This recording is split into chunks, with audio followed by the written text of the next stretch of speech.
Hi hello வணக்கம் வாழ்க வளமுடன். இந்த வீடியோவில் அசோக் அல்வாஸ் எப்படி செய்கிறதுன்னு பார்க்கலாம். வாங்க வீடியோக்குள்ளே போகலாம். பாசிப்பருப்பு 1 கப், நெய் ஒரு கப், சர்க்கரை 1.5 கப்பு, கோதுமை மாவு 2 ஸ்பூனு, பாதாம் 5, முந்திரி ஒரு 10 எடுத்துக்கோங்க.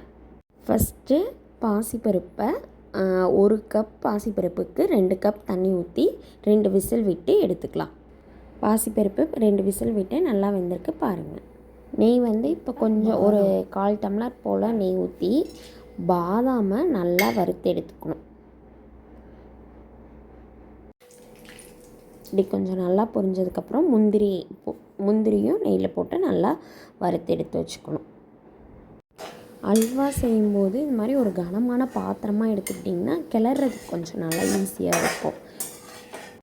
இப்போ கோதுமையை கொஞ்சம் கொஞ்சமாக போட்டு அந்த நெய்யிலேயே கொஞ்சம் இது பண்ணிக்கிட்டே இருக்கணும், வறுத்துக்கிட்டே இருக்கணும்.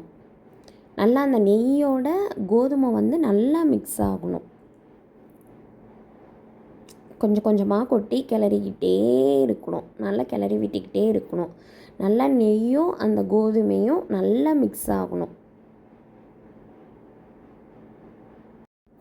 இப்போ பாருங்கள், நல்லா மிக்ஸ் ஆகிடுச்சா? ஒரு 5 நிமிஷம் கைவிடாமல் கிளறிக்கிட்டே இருந்திங்கன்னா இப்படி நல்லா மிக்ஸ் ஆயிரும்.